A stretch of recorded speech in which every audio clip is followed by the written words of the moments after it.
We will be continuing Genesis 31, part 2, and this is going to be focusing on a pretty general topic, but just talking about it because there's really a lot of illustrations, a lot to talk about because it's pretty prevalent in our world, and that is idolatry.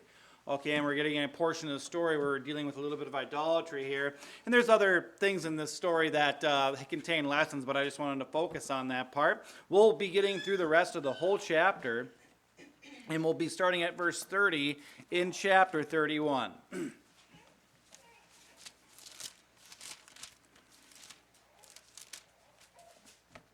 So, last time, different sorts of cattle. And when we started this chapter, different sorts of cattle and how God has our backs. Even when we're being mistreated, he'll let us go through a little mistreatment, but really he is a judge of righteousness, and when we're going through that mistreatment like Jacob did, he was had his wages changed 10 years from Laban, his boss at the time, and he was tricked and duped, and Laban was kind of a wily guy, and pulled the wool over his eyes a couple times, but he still stuck with it, with jobs and stuff like that. I always used to tell myself with hard jobs, I want to quit, but one more week, just do it one more week, just do it one more week, and that's kind of what Jacob did for a long time, and so we talked about that. Now we get into a part, we have Rachel taking her father's idols. Okay, his gods, okay, his little toys. And in this part of the story, I wanted to hit on idolatry and what this means to Christians. And so let's read on through verse 30. We'll just start verse 30 there.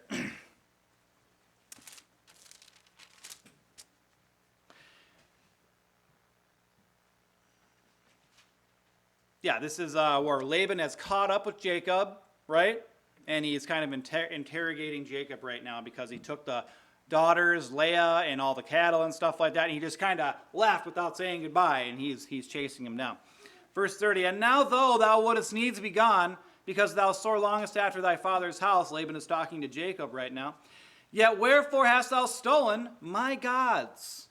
Like, hey, I know you snuck away with all my family, and you didn't say goodbye, but where are my gods? Okay, so that's kind of an insincere thing that I think he's doing right there. Because he can't find anything out wrong with what Jacob is really doing, not really. I mean, yeah, it was kind of rude to leave, but God came to Laban in a dream, okay, and said, do nothing to him, good or bad, say nothing to him, good or bad, you got to be a little neutral here. And so this makes me think, in this situation, putting myself in this situation, how people are going to try and find out something wrong with you when you're not really doing anything wrong. They're going to nitpick you, and Laban's kind of nitpicking Jacob to see if he can get him on, like, see, you are wrong, you shouldn't have done this, and try maybe, because Laban even tells Jacob, like, I have right to do thee hurt, but your God came to me in a dream not to say anything good or bad to you, right? And he doesn't know that Rachel stole these gods, these idols, okay? Let's read on. 31 to the end, let's read the whole chapter and get into this big portion about idolatry. Yes, we're in chapter 31, verse 31. Yeah. If I said chapter 30, verse 31, I mixed them, but I meant the other way around. You're not far away. 31. And Jacob answered and said to Laban, because I was afraid, for I said, peradventure thou wouldest take by force thy daughters from me. With whomsoever thou findest thy gods, let him not live. Before our brethren discern thou what is thine with me, and take it to thee. For Jacob knew not that Rachel had stolen them. And Laban went into Jacob's tent, into Leah's tent, and into the two maidservants' tents, but he found them not. Then when he went out of Leah's tent and entered into Rachel's tent, now Rachel had taken the images and put them in the camel's furniture, and set upon them, and Laban searched all the tent, but found them not. And she said to her father, let it not displease my lord that I cannot rise up before thee, for the custom of women is upon me. And he searched, but found not the images. That's just a really G-rated of saying, you know what. And Jacob was wroth, and showed with Laban. And Jacob answered and said to Laban, what is my trespass? What is my sin that thou hast so hotly pursued after me? Because he really did, too. He got everybody, and he's like, we're going to track him down. It wasn't like just Laban went, he's like, hey, I just want to say goodbye to my family. No, he took a whole battalion of people, not a battalion, but like a little platoon of people, and tracked down Jacob, right? Now, he's wroth and showed with them. Verse 37, whereas thou hast searched all my stuff, What hast thou found of all thy household stuff? Set it here before my brethren and thy brethren, that they may judge betwixt us both. He's being a little smart aleck there. This 20 years have I been with thee. Thy ewes and thy she-goats have not cast their young, and the rams of thy flock have I not eaten. So he's giving himself this kind of credit where he's telling him, like, hey, I haven't done you any wrong. I've been a good guy to you. You haven't been a good guy to me. He's saying that to him. Verse 40, thus I was in the day the drought consumed me, and the frost by night, and my sleep departed from mine eyes. Thus have I been 20 years in thy house. I served thee 14 years for thy 2 daughters, and 6 years for thy cattle, and thou hast changed my wages 10 times. Now, whatever that means, either he said he was going to give him a raise and he didn't do it, or, whatever it is, he was dishonest with his money towards Jacob. Verse 42, except the God of my father, the God of Abraham, and the fear of Isaac had been with me. Surely thou hadst sent me away now empty. God hath seen mine affliction and the labor of my hands, and rebuked thee yesternight. 43, and Laban answered and said unto Jacob, these daughters are my daughters, and these children are my children. These cattle are my cattle, and all that thou seest is mine. And what can I do this day unto these my daughters, or unto their children which they have borne? Now therefore come thou, let us make a covenant, I and thou, and let it be for a witness between me and thee. And Jacob took a stone and set it up for a pillar, and Jacob said unto his brethren, gather stones. And they took stones and made a heap, and they did eat there upon the heap. And Jabin called it, that word, Jegar Sahadutha. But Jacob called it Gilead. And Laban said, this heap is a witness between me and thee this day. Therefore was the name of it called Gilead. And Mizpah, for he said, the Lord, which was watched between me and thee, when we are absent one from another, if thou shalt afflict my daughters, if thou shalt take other wives beside my daughters, no man is with us. See, God is witness betwixt me and thee. And Laban and Jacob said to Jacob, behold this heap, and behold this pillar, which I have cast betwixt me and thee. This heap be witness, and this pillar be witness, that I will not pass over this heap to thee, and that thou shalt not pass over this heap and this pillar unto me for harm. The God of Abraham, the God of Nahor, the God of their father, be judged betwixt us. And Jacob sware by the fear of his father Isaac. Then Jacob offered sacrifices upon the mountain, and called his brethren to eat bread. And they did eat bread, and tarried all the night in the mount. And early in the morning Laban rose up, kissed his sons, his daughters, and blessed them. Laban departed and returned unto his place. So Jacob gets out of this pretty clear without a scrape, right? But what I wanted to focus on was idolatry. So, okay, idolatry is pretty simple biblically explained, isn't it? Pretty simple. It's no graven images. In a graven image, that could be like anything, like a drawing or something etched in copper or some kind of metal. That's probably what they were talking about, then something graven in glass or something like that, of any god or anything that would be worshipped, right? I think sometimes people go a little too far with it, where it's like you can't have like a stuffed animal or something like that, or like you can't have a stuffed like cat that was your pet and you decide to taxidermy it or something like that. But like I wouldn't do that anyway. Maybe I would with my girl cat. Maybe I would. But anyway, that's too much information. But I think people go a little too far with that. But when it comes to things that are superstitious, like rabbit's foots, like that's like a little form of idolatry. A little bit more innocent than you would think, but then you would if walked in your house, and a lot of people around here know what the Virgin of Guadalupe is, walk in your house, there's this thing of our Virgin of Guadalupe, they'd be like, that's idolatry. And it's plain to people that know the Bible, that know what Baptists teach, that know what other false religions that call themselves Christians teach, right? It's pretty easily explained. Don't have any other gods before me. Don't know images. And people think that, well, it's just an image of Jesus. Well, he's just said no images. Now, he didn't say no images except for ones of me. Okay? We don't even know what he looks like. So how do we even know? And I'll get into that. And when I was going through the Catholic debunking series, we went on over it a good amount. And that was, I don't even know how long anymore, but we went over a lot of it, because the Catholics and like Lutheran evangelicals, these are the ones that really commit the sin of idolatry the most and claim the name of Christ, you know what I mean? But there are still things to learn about this sin too. And here's the thing. Laban wasn't a swindler. I mean, he was a swindler, a shyster, whatever you want to call it. He was, but that's not because he was an idolater, right? I think people get a little overboard with the sin of idolatry that makes you a terrible person, when really it's just it's a work of the flesh. And I believe that Christians can commit idolatry too. Maybe not in the sense that you're literally bowing down before a statue of Mary and you believe you need her to get saved. I think that's what unsaved people do. But if you think you had it for like good luck, right? Or it's superstitious. Okay, Christians can get superstitious about things. They can get that kind of thing where they have to have this little trinket, or else they're not right with God, or it's like they can't talk to God, they need it as a conduit or something like that. But people are bad because of their character, and idolatry is a sin, but Laban was bad just because he was just a bad guy. He was, not super bad, but he's a bad boss, and apparently being this supervising dad because his family just leaves and he didn't even know.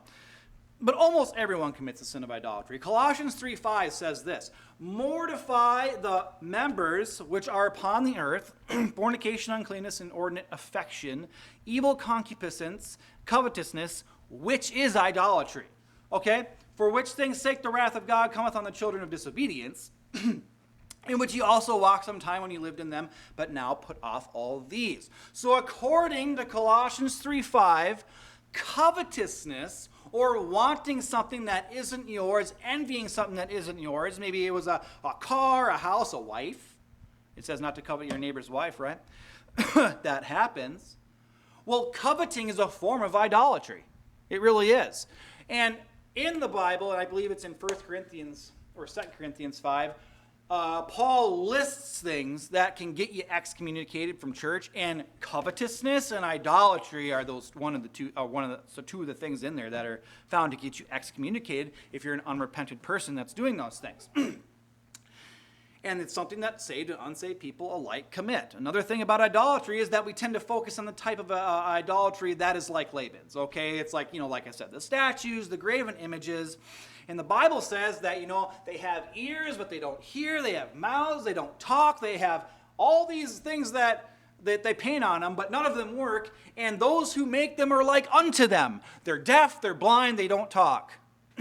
That's what God says about people that worship idols, or worship through idols. And we'll get to that too. And for good reason that we focus on statues and stuff, because that's what's really mentioned in the Bible a lot. You don't see this part where it's like covetousness is idolatry, except for like really in Colossians 3:5, it says that in the New Testament. But all over the Bible, idolatry is pretty much the same. It's idols, it's the star of Remphan, the star of Chihun, it's Moloch, it's Ashtaroth, it's all these different fake gods that are actually just devils, and it's all of it's false religion, and that's really what God gets angry about. And people have weird opinions about idolatry, like Catholics, like Lutheran evangelicals, which I'll touch on a little bit. But God punished Israel over and over again because they wandered from God. And what they do, they had Asherah, they had Moloch, they had the Queen of Heaven, they had all sorts of things over the centuries of their state being there, all sorts of idolatry, all sorts of things they created, and bowed down to the images of Baal and all those things, right?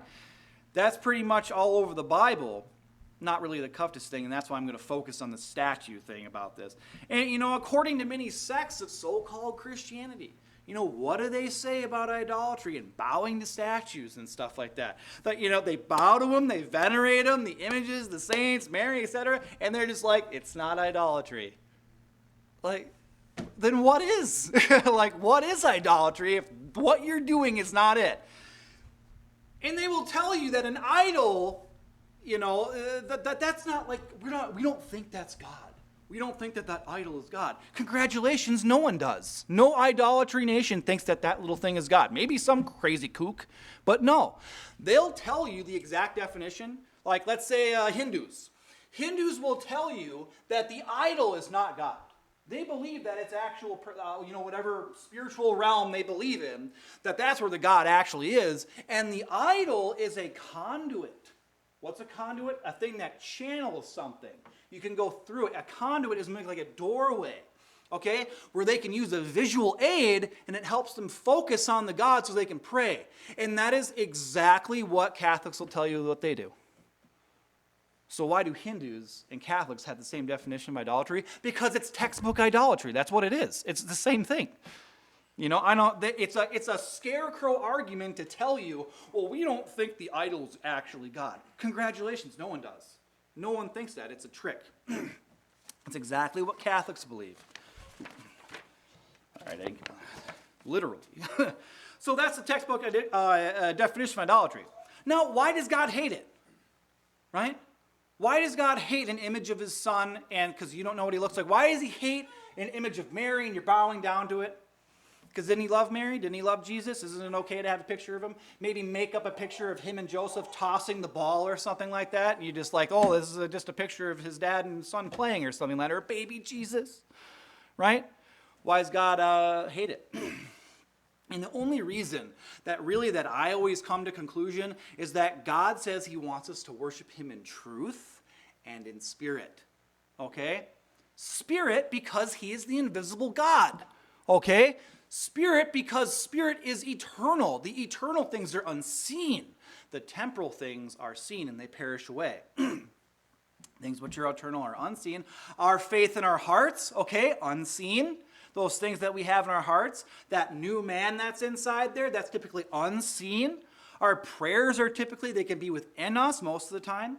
And God, pretty clearly through Scripture, doesn't want us using images, statues to worship him because that is not the spirit. That is something you're doing in your flesh. That's why so many people that are in these other idolatrous religions, they look at all the what? The things they see, all the cathedrals and the stained glass and all these things are like, oh, our churches and our temples are so much better than your, this.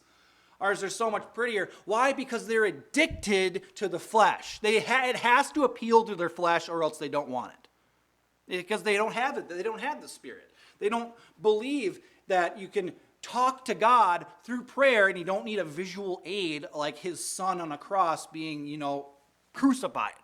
They think they need that. But God says that that's the flesh. That's not spirit. More importantly, like I said, those images are not God. That's not Jesus. That's a European stylized man with long hair. That's what they looked like back then. If you've seen the Sacred Heart, picture of Jesus where he's basically like a pretty boy. You ever seen one of those? Okay, weird.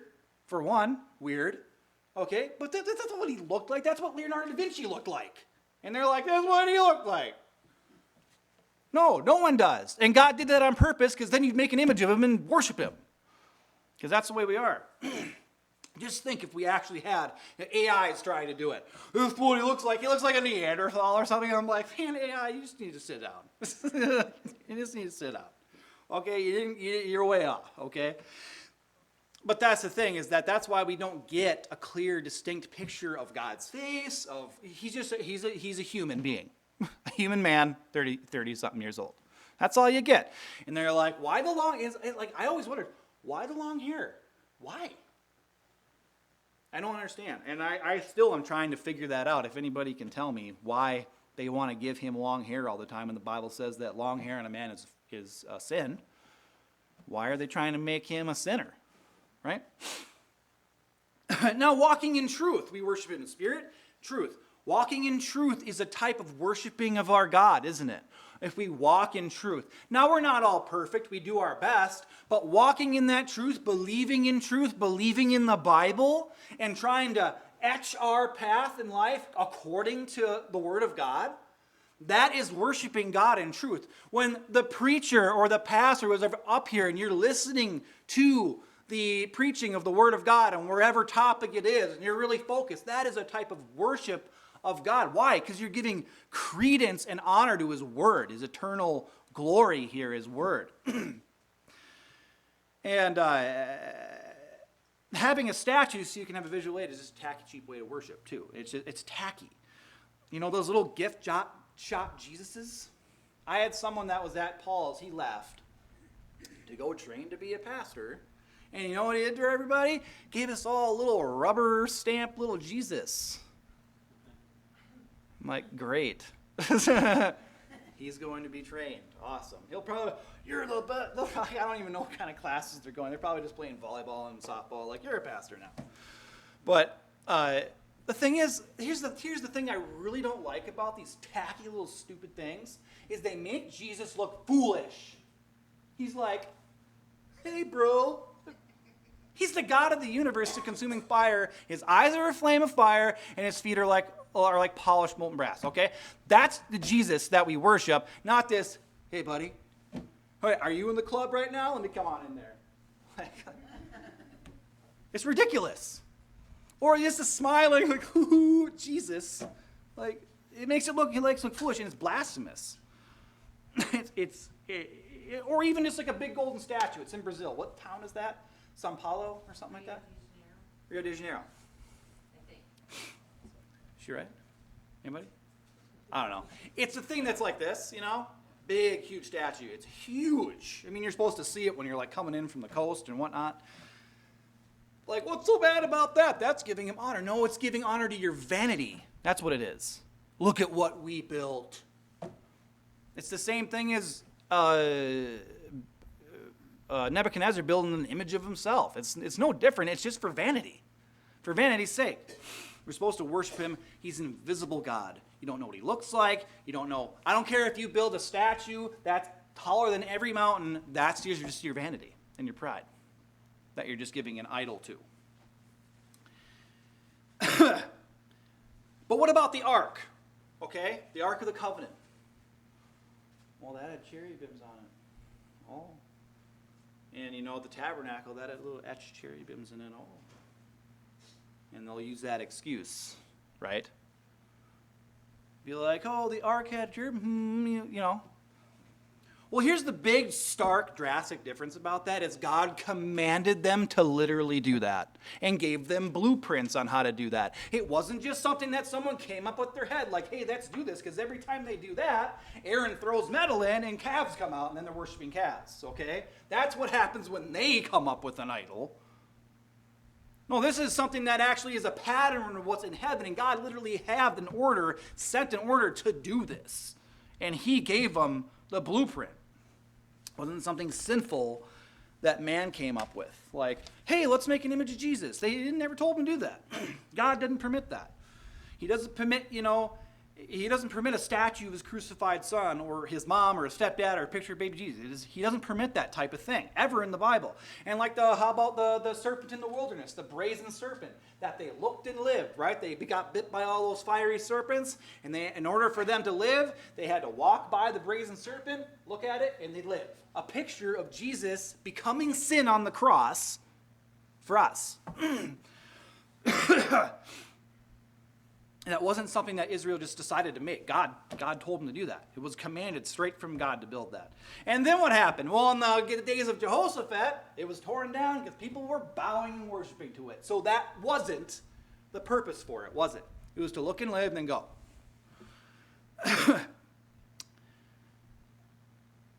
And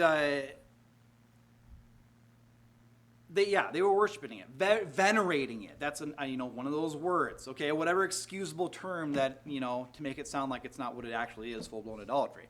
So, 1 Corinthians 10, I'm almost getting to the end of this. 1 Corinthians 10, if you want to go there. 1 Corinthians 10, I've just been kind of just flying here, and I just get some Bible in here. Get some Bible in here. 1 Corinthians 10. Because Paul talks about idolatry, and he don't like it either.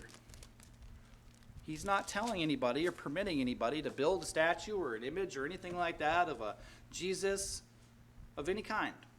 Of any kind. Not his mom, nothing. And that's the strange thing about the Mary worship, isn't it? How it's just never it's never even closely mentioned by Paul, by Peter, the Pope, Peter. He's never just giving this weird, inappropriate honor to Mary, ever. But they do, because they're just like, it's biblical. It's like, whatever, man, it's straight from Satan. Anyways, 1 Corinthians 10:14 says it pretty clearly in here. Wherefore, my dearly beloved, so who's that? Who's he talking to? His kids? His biological children? He don't have none. So, okay, who's he talking to? The church. He's talking to Christians. Dearly beloved is another name for brethren, Christians, my dearly beloved, right?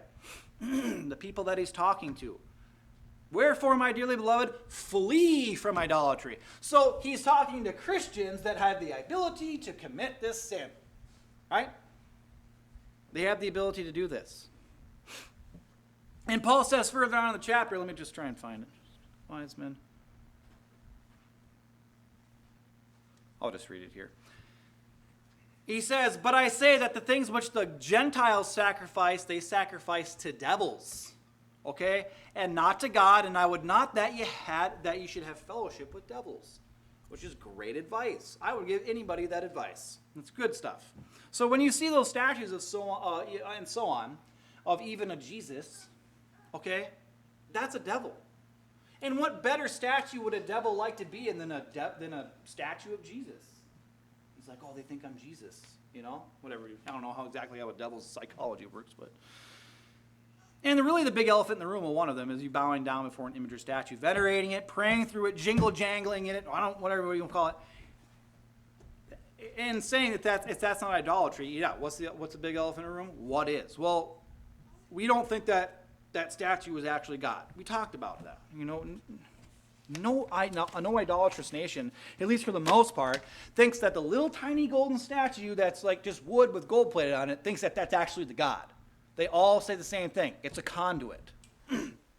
But what I said about Christians committing idolatry, perhaps you don't go to Catholic church or like worship Mary. Like I said, if you're really full blown into it, that's like red flag, and it's like you're not saved. Okay. Unsaved people marry like the Catholics and the offspring denominations do, Christians may carry a little Jesus. Hopefully it's not like a bobblehead Jesus, because that's just whack, man. It's so disrespectful when I see something like that. I'm like, a little bobblehead Jesus? I'm like, come on, guys. But, that's what they think. That's what they've been taught. That he's just this cool little hippie dude. He's surfing with you, and he's drinking with you, and he's smoking with you, and he doesn't care. That's what they think. Maybe you have a little Jesus thing, a little pendant or whatever, or, like I, as a boy, and I think maybe since maybe 5 years ago, maybe 6 years ago, I still had what my great-grandma Cook gave me, and that was a little rosary pendant thing. It was like all metal, it was like a ring, and you used it to do your counting, chanting, and stuff like that. Had a little thing of a Jesus crucified on there. I finally got rid of it after I heard preaching about it, because I was like, is this really a big deal? It is. It is. You should make those things a big deal. You should clean that out of your life. You should clean that fretting leprosy that will grow into a fretting leprosy in your life. And if other people see you do it too, they'll be like, well, I want an even bigger one. Okay? People are like that. And Paul says don't have fellowship with devils. Association, right? Buddy, yoking up with. He says flee from it, because you're in the presence of a devil. Okay? Wonder why so many types of these people get possessed. Okay? Because they think it's a conduit to God, but really it's a devil's conduit straight to you. Because what are you doing when you're praying? You're opening yourself up in a way that is basically you're not clearing your mind, but you're opening yourself up to something spiritual. That's a real thing with human beings, because we have that soul, we have that spirit, and we're really literally reaching out with our mind and our spirit to talk to something. And when it's not God, it's a devil. And that's why people like this get possessed all the time. That's why every exorcism moving is what? Catholics. It's not Baptists. It's okay.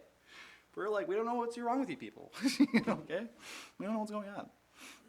So, back to the story in Genesis. Rachel isn't seen worshiping them, right?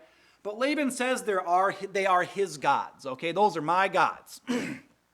Now, I speculate about this, because is Rachel an idolater? I don't know. I think she has, I'm leaving home for the first time and I miss Dad type of thing, so I'm going to find something that he really loves. I'm going to take it with me so I can remember him with these things. That's kind of how I think about it. I don't know. I'm not, an 18, 16-year-old girl that hasn't left home, and I've never felt like that. That's just me putting them in myself in their shoes. That's not Bible. That's just speculation. Just trying to put myself in that position.